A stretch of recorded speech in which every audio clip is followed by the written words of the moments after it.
Mosaic Souls. This is Rachel Alexander, artist and Mosaic Soul mentor, and welcome to Divine Earth School, the place where high achievers and spiritual seekers come to express, explore, and discover their divinity, where I talk all things health, wellness, life, business, and spirituality. So let's dive in.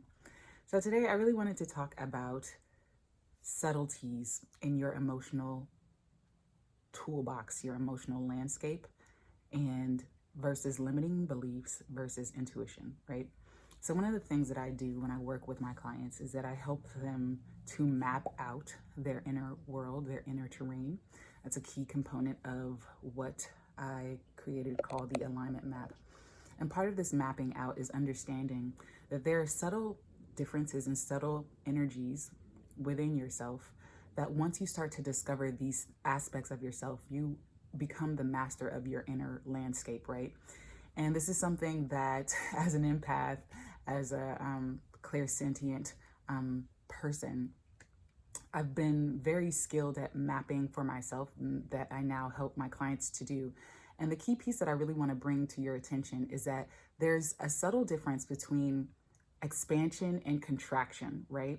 So when we feel expanded, we feel like there's limitless possibilities. We feel like there's growth happening. We feel like excitement or passion or something new is happening or a new beginning or something, right? That's usually the energy of expansion, right? This sort of coming alive kind of energy, joy, intrigue, curiosity, right? Those are sort of the emotions that are connected to expansion. But when you feel contraction, usually that's connected to fear, right? And the gamut of emotions that lie under the label of fear, right? But one of the things that I wanted to bring to your attention is that your spirit, your higher self, your intuition can speak to you through expansion and contraction as well, right? And so what I mean by that is, for me as an intuitive, right, when I feel contraction, I can tell the subtle difference between whether or not the contraction is coming from my higher self versus coming from a limiting belief, right? And how you begin to know the difference between whether it's your intuition speaking to you versus a contraction from your limiting belief is that usually your intuition will give you a hit, like it's a hit, like it doesn't like stay with you unless there's like danger present around you, like unless you're about to move into danger, then you'll feel that fear consistently. But when it's from a limiting belief, it's usually sitting with you for a while, right? And it comes up around something that you're about to move into something new, you're about to embark on a new journey, and it usually comes up from this sort of illusory perception that something is about to go wrong, right? Something is not right.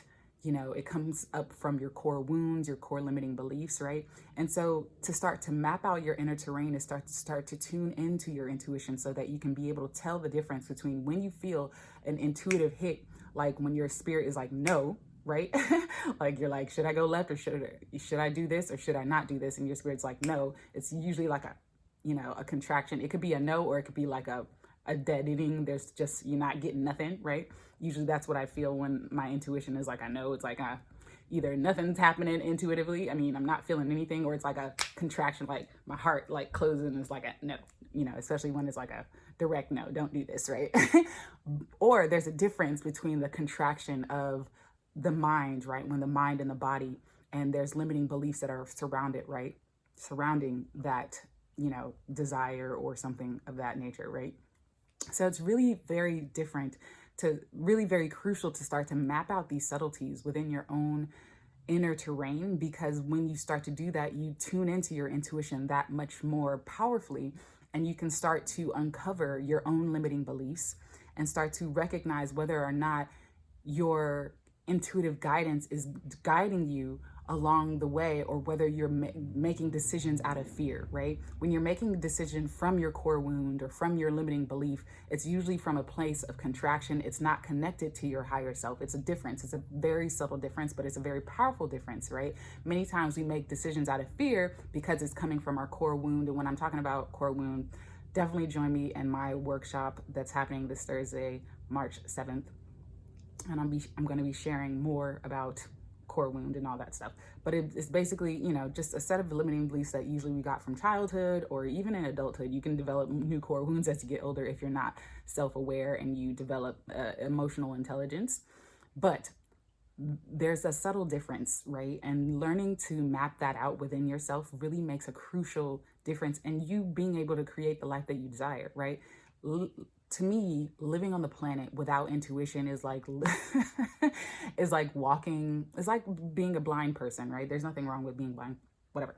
But it's just, it feels there's like this extra sensory perception that's just missing, right? You don't feel guided, you don't feel connected, you don't feel whole, you feel like there's something missing. That's why that sixth sense, right? Your intuition is super important, and being able to map out your inner terrain, your emotional landscape, as I like to call it, your emotional tapestries, is so super important to recognize that within yourself, that there's a difference between contraction and expansion from your higher self, from your intuition, and contraction from limiting beliefs, right? From, you know, from that core wound, right?